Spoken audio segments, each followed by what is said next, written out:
Durante uma ditadura, muitos inimigos são delatados por delitos de pouca gravidade, sendo condenados à morte na maioria das vezes. A pergunta que fica é: e após a restauração da democracia, esses denunciantes devem ser responsabilizados? A obra O Caso dos Denunciantes Invejosos, do filósofo de direito Leon Fuller, também conhecido como autor de O Caso dos Exploradores de Cavernas, traz à tona polêmicas sobre a relação entre direito, justiça e moral.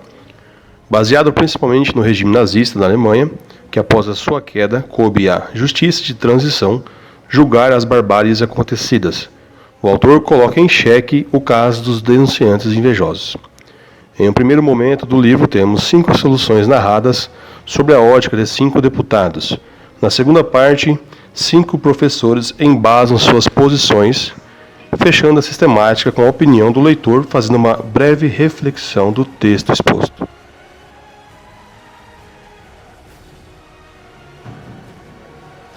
Para o primeiro deputado, os denunciantes invejosos não devem ser punidos, uma vez que as denúncias foram fundamentadas nas regras estabelecidas pelo governo da época, em fatos que realmente eram ilícitos. No direito imposto pelos camisas púrpuras não havia leis, eles tentavam impor a todos o próprio ordenamento legal, mas descumpriam as leis com as quais não estavam de acordo sem nem ao menos preocupar-se em revogá-las. Porém, um importante detalhe na opinião deputada é que seriam necessários cuidados especiais, pois, ao revés, estaríamos praticando justiça com as próprias mãos.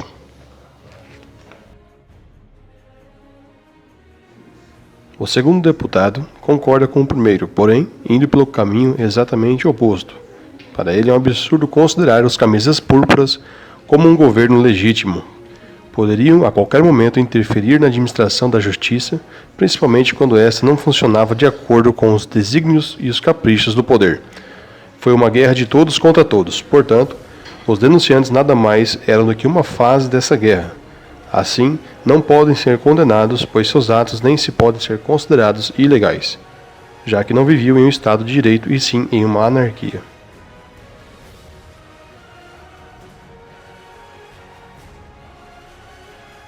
Para o terceiro deputado, diz que, antes de tudo, cada caso deveria ser minuciosamente analisado. Discorda plenamente do segundo deputado, que afirmou que as pessoas, na época, viviam uma guerra de todos contra todos. Segundo ele, abaixo da superfície política continuavam a ser realizados os demais atos da vida humana normalmente. Os denunciantes invejosos faziam uso da denúncia e dos tribunais para realizar suas intenções criminosas.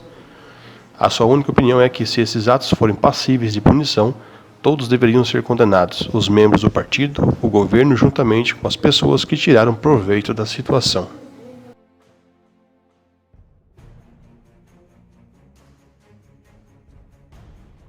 O quarto deputado deveria ser feita uma lei especial voltada exclusivamente para o tratamento do caso dos denunciantes invejosos, sendo estudado de maneira detalhada os vários aspectos deste problema. Este deputado também acredita que, devido às ações dos denunciantes, não poderiam ser taxados de assassinos. Assim, devem ser estabelecidas penas apropriadas para cada infração cometida. O quinto deputado discorda da opinião do deputado número 4, pois, segundo ele, promulgando novas leis, estaríamos empregando um dos mais odiosos procedimentos do regime dos camisas púrpuras. Sugere ainda que seja aplicada a justiça dos homens, onde a população trataria o assunto da forma que considerasse adequada. Com isso, não haveria envolvimento do governo nem do sistema jurídico, evitando assim tentar chegar à conclusão de um caso sem solução, tentando separar o certo do errado no regime em questão.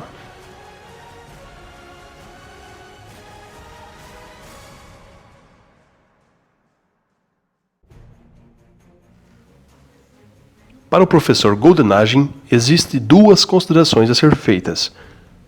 Se as condenações aconteciam por meio da aplicação correta da legislação da época, concluindo que isto não era direito, mas sim um odioso produto de mentes criminosas, quando isso acontecia, o fato dava-se em casos de condenações mediante regulamentos de emergência, sem que houvesse o devido processo legal.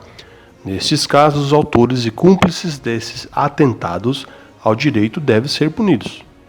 Em uma segunda consideração, afirma que o direito deve ser aplicado de forma justa e moral, uma vez que quando não há justiça, não existe lei.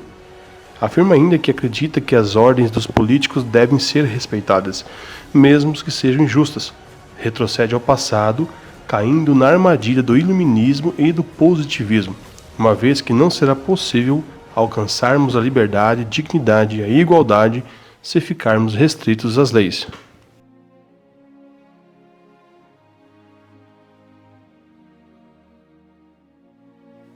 Para o professor Wendling, no caso dos denunciantes invejosos, ele considera que cabe aos juízes o poder de decidir o que deve ser feito, embora ache que estes não devam ser condenados, uma vez que cometeram tais denúncias com base na lei vigente, as quais davam subsídio a essas práticas. Desta forma, afirma que os camisas púrpuras chegaram ao poder por meio do voto popular, ou seja, a maioria da população estava de acordo com as ideias dos futuros governantes.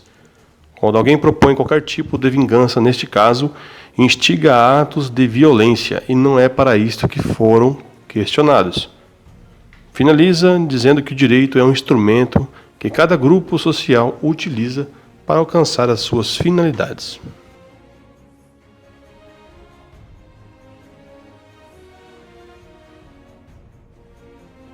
A professora Sting não concorda com os pareceres realizados pelos deputados e professores, pois foram formulados a partir de um ponto de vista masculino.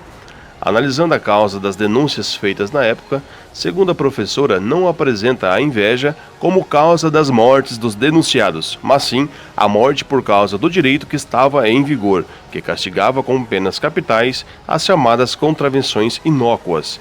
Quanto à sua opinião sobre o caso, é a favor de que o governo deixe impune os denunciantes invejosos, pois há problemas de maior relevância a serem trabalhados, como a reestruturação do ordenamento jurídico, garantindo maior participação feminina no atual sistema jurídico.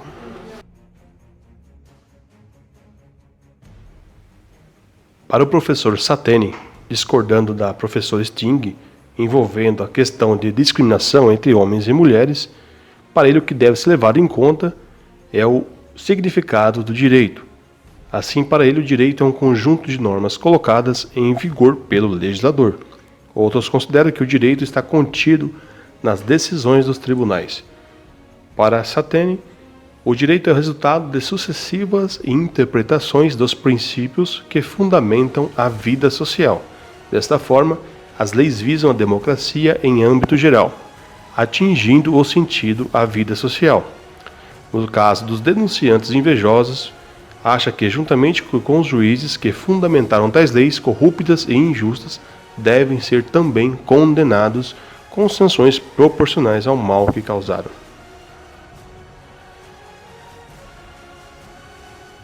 A professora Bernadotte, que discorda dos professores Goldenard e Sateni, quando diziam ser entregantes de uma comunidade política, onde somos todos iguais e apresentamos os mesmos direitos.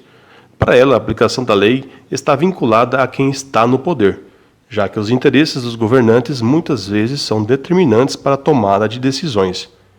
Com relação aos denunciantes invejosos, ela acha que neles não devem ser punidos, pois na época estavam apenas colocando em prática o que determinavam a norma jurídica em vigor.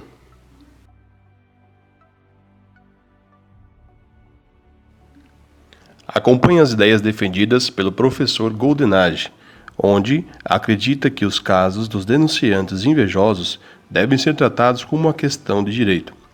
Podemos acreditar na existência de um direito injusto, ou todo direito é justo? Seria justo absolver os denunciantes que utilizaram da legalidade, ainda que injusta, para incriminar os denunciados, ainda que fosse para atender interesses próprios ou do governo? E os juízes que deram continuidade às acusações, mesmo diante de tanta barbárie, convalidando com sentenças de penas capitais, porque pura e simplesmente estavam cumprindo a lei, não devem ser questionados ou punidos? Observa-se no contexto defendido pelo professor fundamentos dos ideais kantinianos a respeito da moral e direito. onde a moral decorre de fatos internos de cada ser humano, de sua própria natureza e da noção do justo, e o direito como sendo a aplicação das sanções através de normas embasadas na moral, através de um poder institucionalizado para fazer valer a lei. Portanto, não podemos aceitar a desculpa da aplicação da lei para se excusar da responsabilidade pelos crimes cometidos, tanto pelos denunciantes como dos juízes que condenaram os denunciados, colaborando com o mecanismo levando ao caos social. Deve-se puni-los na forma da lei para que se restabeleça o direito fundamentado na justiça originária da moral.